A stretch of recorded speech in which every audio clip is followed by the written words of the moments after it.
Konnichiwa buddies, this is Chris Sniper at nandito tayo ngayon sa actual remapping session. Kasama natin ang Team Choco. Maraming salamat sir, no? Napita kami sa lugar nyo, ka-team blasting. Okay, so nandito tayo ngayon kasi gusto ko ipapakita ang isang treasure boreal layout, no? Tsaka before kami nag-remap, inalam muna namin ang history. Alam sa may-ari, dati-rati itong area na to ay pinupuntahan ng mga Japanese soldiers. Kabayo pang service, bundok to eh. Paakyat ang mga kabayo, then may mga karga.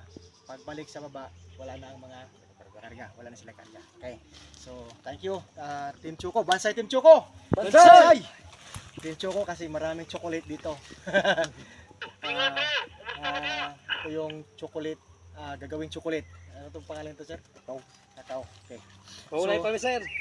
Diretso. Pahulay pa, pahulay. Diretso kami buddies ha, papakita na namin tong isang treasure boreal layout kasi nag-test digging pa doon si Black Phantom, no? Sa kabilang area, nagpa-test dig tayo. Ito isabay lang namin para may additional tayo na remapping insights. Ito lang talagang maitulong namin sa mga katropa natin, tapos may idea tayo.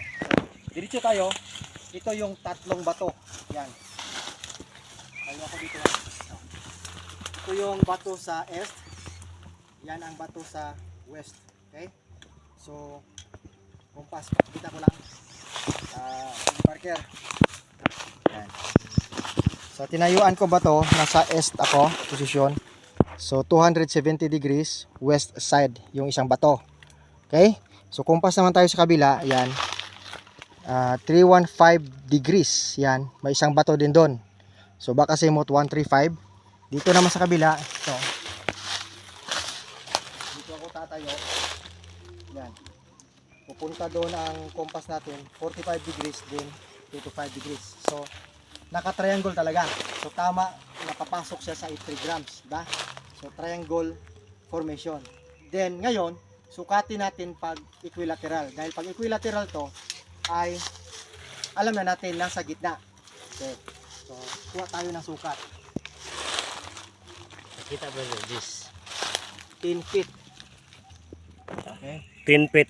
Okay. Dito sila.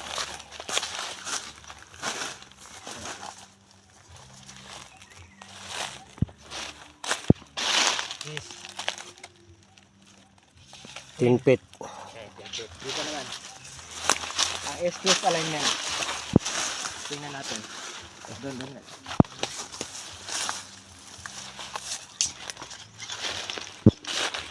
Okay. 10 feet. Okay. So kung mapapansin natin, 10, 10, 10. So, mayroon siyang 10, 10, 10 pattern sa distance ng naka-fix na bato.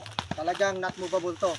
Ibig sabihin, triangulated. So triangulation na may equal distance. So equilateral. So ngayon, pansinin natin ang bato. Ito siya, may hole. Yan ang kulak. Ayan. Hindi ka na lalabas. No? Papasok. Ito naman siya, nasa east side, naka-wall type. Nakapader. Hindi nakapader dito. Naging pointer na to.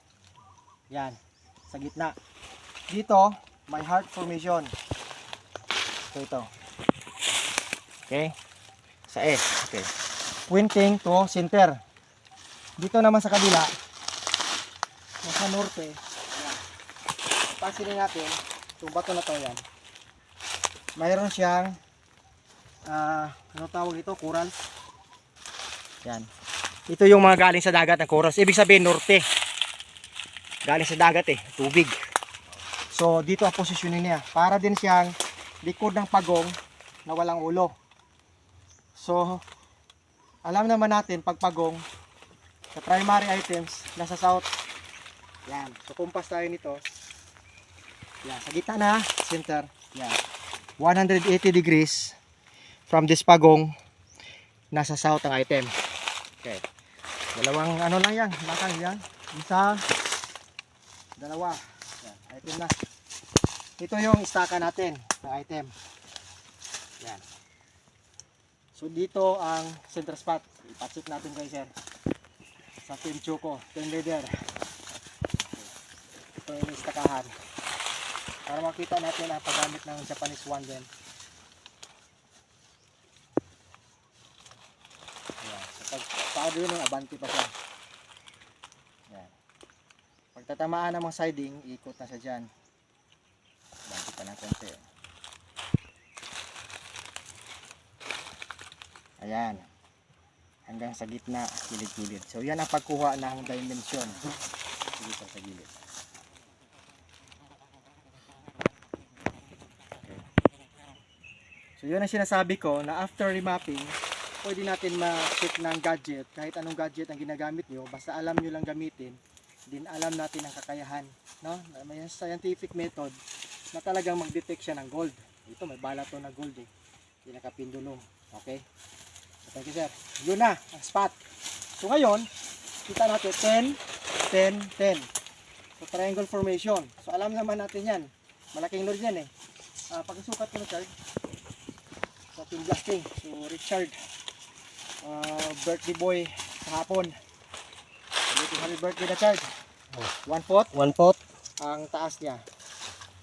2 feet. Then 2 feet. 1/2. So ibig sabihin, yan ang primary ions o detection ng gold na nakukuha ng ating gadget. Ang laki ng items. So hindi natin alam pag makuha anti-radiation yan, lalaki pa yan. Kasi may may cover. So, para yan ng uling, black sand, dolomite yan, mga anti-radiation yan. So yan na ang gitna ng tatlong bato na nag-triangle na tatama sa 3 grams. May item sa gitna. So ngayon, dito tayo sa code Joe secrecy, no? Kasi siya eh, ito S-twist, di ba? S-twist dyan. So doon naman sa pagong back na wala pang ulo. Ano ang ulo niya? Nandito sa gitna eh. Tamago. So north south. So north doon kasi ngayon may corals. Then south ang item. Then alam naman natin, magsukat naman tayo ng 10 dito. Katama na naman ng items. Okay, dito. Tony Parker. Yan. Ito. Listakahan na natin.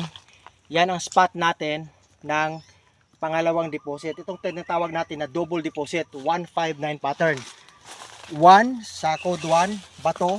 5 sa centers item. Then code 9 dito sa last tinatawag natin na deposit na maliit. Yan ang malaki. So alam natin pag triangle ganyan ang distance, 10 na siya, 10 feet. Malalim yan. Okay, dito pakita lang ang 10. Okay. So ayan. 10 feet sarado, di ba? Okay. Doon nakalock yan sa yung bato sa S. Okay. Ngayon, pag tatayo na ako dito, ito yung tinatawag natin na missing coordinate. So, east to west, north south. So, makikita natin cross type. Nag-cross na ang positioning. Wala lang bato dito na malaki kasi hidden. Yung tinatawag natin na missing coordinate. So, pag diretsyon mo sa item dito na may sukat na 10, 10, 10, 10, may atin to dito na giveaway ng big load dyan.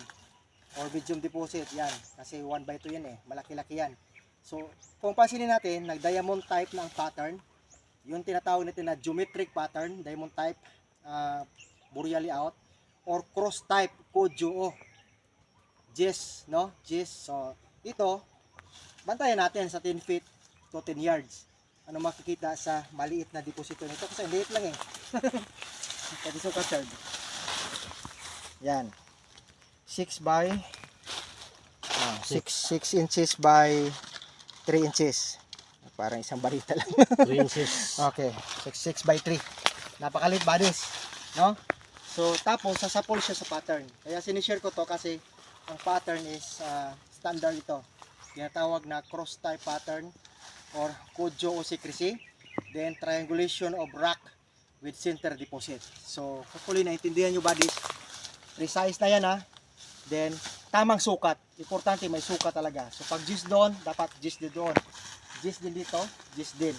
So yan, 10, 10, 10, 10. So yan ang method sa ginagamit natin sa triangulation, din sa Kojo o secrecy na cross type deposit. So yun lang. Then maraming salamat. Hopefully naintindihan nyo at kung may makita kayo na similar nito sa mga site ninyo, ay ma-apply ninyo sa inyong mga tinatawag na remapping session, then sa actual operation.